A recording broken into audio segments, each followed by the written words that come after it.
Hi everybody, this is Alchemist2, and this time I'm actually reviewing a DVD of shorts that I saw by one of my favorite animators and artists of all time, Bill Plympton. The first three shorts on Dog Days are basically about a little dog. First one is Watchdog, and of course, no matter what happens, everything goes wrong for the poor little pooch. And then Guide Dog, where he leads blind people across the street and hilarity ensues. And then Hot Dog is about the little dog becoming a fire dog, and just horrendous things happen to this poor pitiful dog, and you just feel so sorry for him. But it's really funny. And then there is an homage to Psycho, but actually just horror movies in general, with the Shut-Eye Hotel. And then there's just a magnificent love story.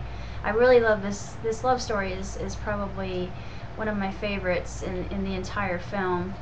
It's about a ceiling fan and a flower. I know it sounds kind of strange, but it's actually really quite beautiful, and it's such a touching story, and I would watch it again definitely for that. Everything in this collection of shorts I really enjoyed, particularly the short on Santa's fascist years. It was hysterical. I was laughing so hard. Then there is one that's a tribute to one of the earliest MST3Ks, actually the beginning of MST3K, in my humble opinion, with Mel Brooks. The short's known as The Critic. It's up here. It's actually one of my favorites, and it's done in the same way. You have a spiral, a little dot making patterns on the screen, and then you hear bang, and yeah, you hear that, and then the triangle comes out. It says the triangle and the square start coming out, and they talk to the person with a gun and everything, and it is really funny. The audience is making a lot of brouhaha over it, and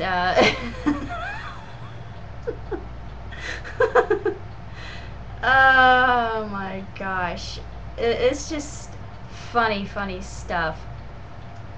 And that's actually the last film that's on there. And then they have trailers. 12 Tiny Christmas Tales is on there. A lot of the animation that he did earlier in his career. It's all very entertaining, and I like the music videos. The music videos were interesting, I thought. And one of my favorites, Don't Download This Song, by Weird Al Yankovic, is on there, and that song always makes me giggle. Oh, and as promised, I was going to show you my recent collaboration of Hetalia, countries that aren't officially in the anime. I've got Venice and the Isle of Capri, and I really like Brazil. I actually have a friend from Brazil. Originally he's from Brazil, but he's American. Of course, the Dominican Republic, Argentina. I have a special place in my heart for Argentina. I know he looks like France, but there's a reason for that. Actually, Argentina is a lot like Europe. The people look more like we do in America. And then, of course, we have New Zealand and Tasmania. I thought it would be interesting to have Tasmania because Tasmania itself is a very wild country, and that's why I gave him fangs. So I was thinking that maybe he could transform into an animal sometime if he gets really angry. I think that would be even more intriguing. But as far as character is concerned, Tasmania is actually quite docile, and he's a territory of Australia. That's why New Zealand and Tasmania look that way, and of course the Dominican Republic. I had Dominican Republic. Dominican Republic is Cuba's sister, basically, and that's why they look so similar. I had to remember what Cuba looked like, so that's where I got the design for her. And my mock poster for Help from On High. I can't figure out how to hold this. Felix kind of reminds me of Howard Wolowitz a bit, except he doesn't have this raging libido. He's more of a gentleman, and he's also a ginger, as you can see. Of course, I have a thing for gingers. I have a special place in my heart for gingers. Mainly because, just a little bit off topic, the gene for red hair is sort of a commodity nowadays. It's going extinct, believe it or not, and I think it's kind of sad. I would really like to see that gene preserved, just because I think that red hair is a beautiful thing. Of course, these are our two heroes, and they become lovers later on. Actually, Felix, he suffers from what I used to suffer from, and that's inability to talk to the opposite sex, especially if they're beautiful and intelligent combined in one package. And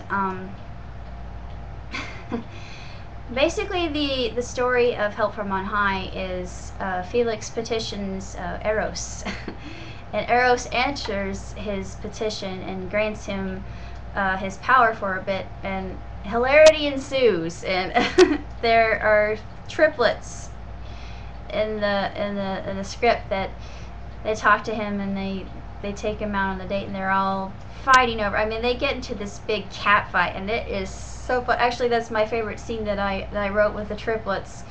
The triple threat. Actually, they don't call themselves the triple threat. They call themselves the triple treat. And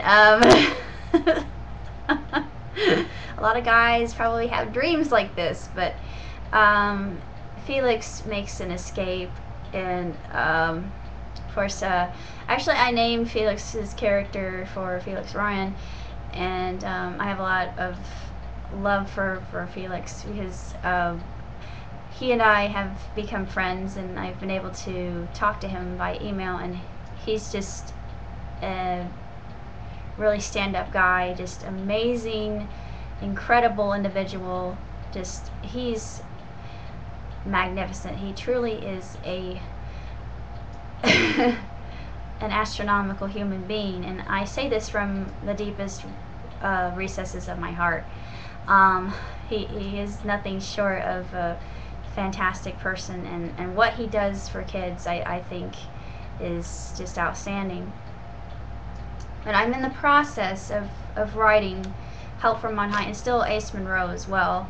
I'm going to finish it, even though I haven't seen Johnny English Reborn. I can still do it. I'm still in need of help with writing Chuck vs. Oblivion, though I haven't seen an episode of Chuck since I lost interest in it. And the only reason that I was watching Chuck to begin with was because of Zach Levi. Hot stuff. But anyway, okay, sorry, I had to do it. But I was wondering how I was going to put this show to an end my way, not the way that the monkeys write from CBS. I don't know who they have writing the show. They always dumb it down just way too much. It's far too watered down, and the writing just is terribly cringeworthy. And despite that, even though they had guest stars and all those other people involved, and the nerds at Comic-Con are keeping it alive, and no offense, but you know, even I myself, I don't get me wrong, I love Zachary Levi, but he deserves better than this show. He just does. I would love to see him on Dancing with the Stars, even though I lost interest with that a long time ago. But if he were to make his presence known, I would definitely be interested. Like, yes, please dance the tango, my love. Pretty please, with sprinkles on top. Make it so! But, Yeah, I'm just dreaming. Never mind me, but lady has to dream. But beyond that, I need help with writing that. If anybody out there is a true Chuck fan and can help me in writing that particular fan fiction, it's actually a script, I would be very much appreciative. And don't write in the way that would be insulting, because it's too dumbed down as it is, and I want it to be intelligent like a 007 film. Yeah, then it would kick much butt. Basically that's all I have to say, other than I'm in the process of writing Help from on High, and I will be writing Guardians of the Asheron Caves pretty soon. And I also had a dream that I thought, well, since there is a Hogwarts Academy, why isn't there a academy for robotics, for people who want to build machines? We're not talking about servant robots or anything like that. We're talking about mechs.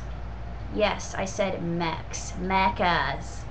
And I know this concept was actually done in Project A-Co, but I just think it would be much cooler if there were an academy for that. So please don't take my idea patent. It's mine. I'm going to be writing that in the future. So just it's going to be on Fanfiction Press as soon as I finish it. So just stay tuned, and I will keep you updated as to what I am doing as soon as I get more ideas, and as soon as they are written, I'll let you know. Catch you later.